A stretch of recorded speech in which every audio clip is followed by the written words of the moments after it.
I never imagined this was how our story would end.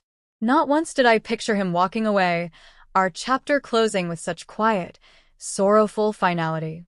With a single, barely audible breath, a few fragile words shifted the entire course of our lives. "I can't go on like this," I murmured, not so much to him, but as a quiet ache whispered to myself. My heart braced for an eruption, a desperate plea, an argument, anything that might resist the unraveling. I prepared for tears, for accusations, for a fight to salvage what was slipping through our fingers. But nothing came. No anger flickered in his eyes, no confusion, no demand for an explanation. Only a stillness that stole the air from the room, a hollow expression, as though time had slowly eroded every emotion from his face. My words hadn't shocked him. They were simply the echo of something he had silently carried for far too long. Then, in that silence, he did something I hadn't foreseen. He leaned in, his breath warm against my skin, and pressed a soft kiss to my temple. It wasn't filled with longing or a plea for what we once had. It was a farewell, a tender, wordless acknowledgement that our story had reached its final page. Without saying a thing, he rose, slipped his coat over his shoulders, and walked out the door. It closed with a gentle click. No slam. No backward glance. Just a clean, silent ending. I didn't chase after him. I didn't call his name or ask him to reconsider. I simply sat there, frozen, while the weight of that quiet pressed down on me harder than any argument ever could. A hollow ache rooted itself deep in my chest, anchoring me to the moment like a stone. The instant those words left my lips, I knew something had shifted permanently. I had crossed a line I could never uncross. I had expected chaos, passion, a desperate scramble to hold each other together. Instead, we dissolved quietly, swallowed by stillness.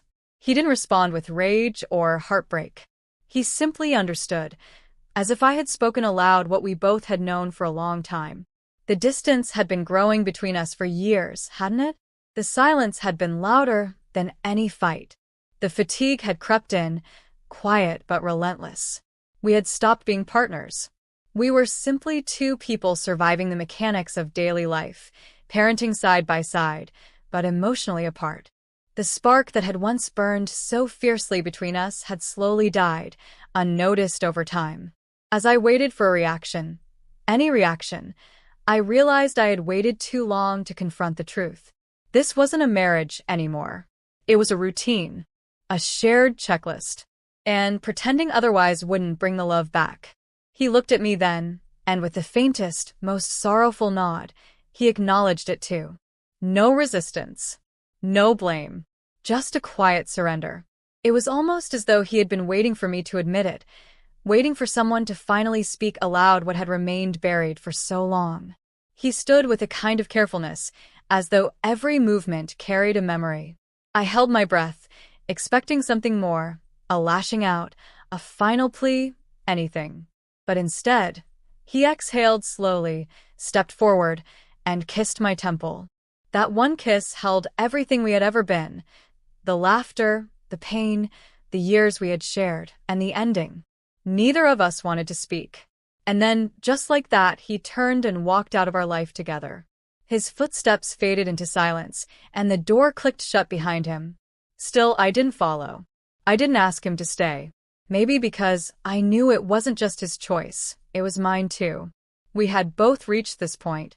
Too tired, too worn down to keep holding on. We let it slip away together. But understanding that didn't make it hurt any less. The next morning brought a kind of agony I hadn't expected. The kids woke early, their voices bright, bouncing against the walls of our quiet house. I went through the motions, making breakfast, pouring juice, tying little shoes, but everything felt slightly out of place, as if I were walking through a dream I didn't recognize. The silence had changed. It wasn't peaceful anymore. It was sharp, unnatural. His pillow lay untouched. His shoes no longer lined the doorway. His coat no longer hung by the stairs. Our home, once alive with the chaos of love and noise, had become hollow. I found myself glancing toward the door, half expecting him to return, even if it was only to say goodbye again. But he didn't. And as the days passed, that absence grew heavier, more real. I missed him. Not just his presence, but the way he could draw laughter from me even on the hardest days. The ease of his hand finding mine. The days bled into weeks, and the silence became a living thing. A ghost haunting our home, whispering of a life that once was. I'd stand in the kitchen, half expecting to see him pouring coffee, and my heart would clench under a fresh wave of grief. The kids' questions, "Where is Daddy?" were sharp, tiny reminders of the chasm I had created. I'd make up stories about work trips, about him needing space, but the hollow echo of my own lies mirrored the emptiness in our home. I started avoiding certain rooms, certain corners of the couch, because they held too many memories of the love that was now just a distant ache. The quiet I had once yearned for had become my tormentor, a constant reminder of the life I had chosen to end. Then, one evening, I was searching for a sweater in the back of the closet when I found a box of old photos. I sat on the floor, flipping through the years of our life together. Our first apartment, the kids' birthdays, his hand in mine on a beach we'd visited once. I saw the laughter, the intimacy, the love that had once been so real. And I finally understood. The man in those photos was a stranger to the woman I had become. A woman who had let her marriage fade into a list of chores. My words that day hadn't been a sudden declaration. They were the final, long overdue confession of a death that had happened years earlier. His quiet surrender had been the ultimate act of love, a willingness to let me go rather than force me to stay in a life we both knew had ended. He had seen my pain and given me the only thing I had left to ask for: freedom. The weight of that realization was different from the initial shock. It wasn't just loss, it was a profound, heartbreaking lesson in responsibility. I couldn't take back my words. I couldn't undo the years of neglect that had led to them. But I could choose how to move forward. So, I began to reclaim our home, slowly, deliberately.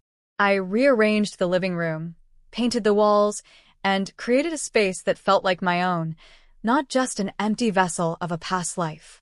I began to spend more intentional time with the kids, pouring all the love I had into them, recognizing that they were the most important part of the life I was now building.